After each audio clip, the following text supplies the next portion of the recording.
I'm Anna Cecila. And I'm Jessica Miller. And today, we are going to go Bigfoot hunting.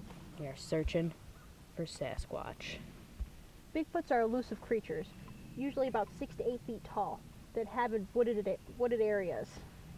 It's essential that you have a lot of trees so they can do knocks, a lot of other animals so that they have creatures to eat, and that there's water source so that they can sustain their life.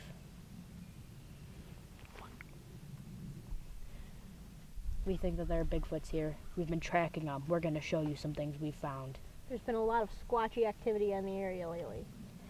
Usually, Bigfoots are more active at night, but it's been so squatchy here, I think they might be out during the day. That's why we're going hunting. Woo woo! Here we are, riding through the wilderness.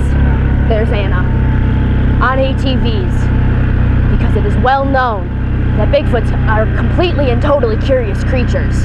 They want to know everything about the noisemakers that they hear all the time coming from the woods. And so they come to the edge of the wilderness in order to see what's making all this ruckus. Let's see if we can find any.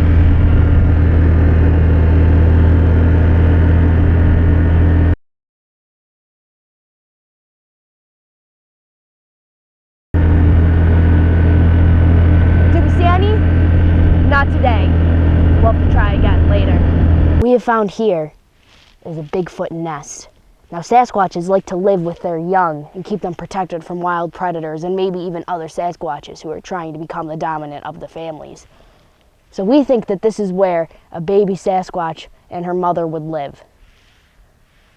We think we might be able to find more if we look around. We're going to be going this way. Upon further investigation of the Sasquatch nest, we have discovered a red metal chair sitting inside.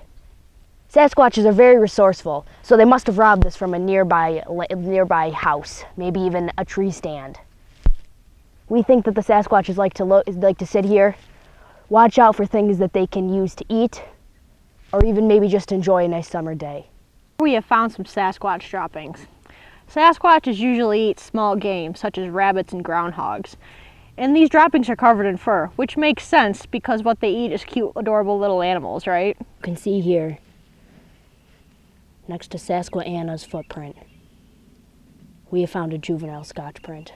It is well known in the Bigfoot world that Squatches communicate by tree knocks.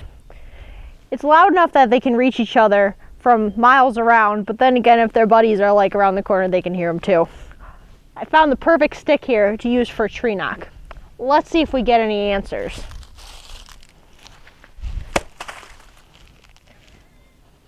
Service is busy right now.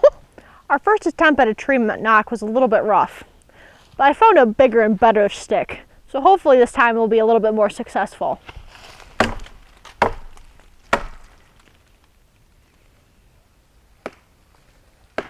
Crikey, we got one!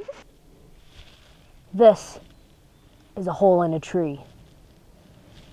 We believe, through much investigation, that a Bigfoot might tell its young, its juvenile, to get in there and hide in case of an emergency. Now, I don't know if I would fit, but I mean, maybe like juvenile Bigfoot just might.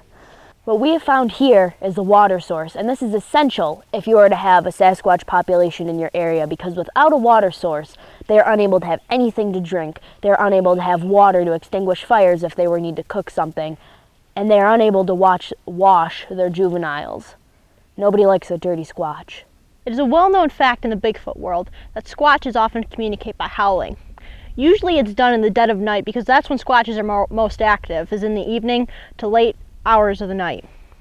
But I figured we should probably try this during the day because maybe they're waking up a little early. But when you're howling, it's always good to have a clear throat beforehand. A clear windpipe allows for a louder howl that'll be able to reach more Sasquatches in the area.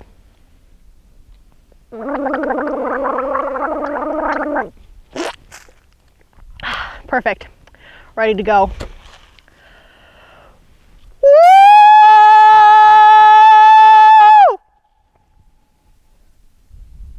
Hopefully we get a response.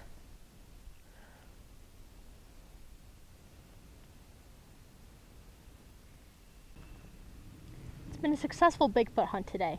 We found a lot of tracks, did some howling, Forgotten a nest.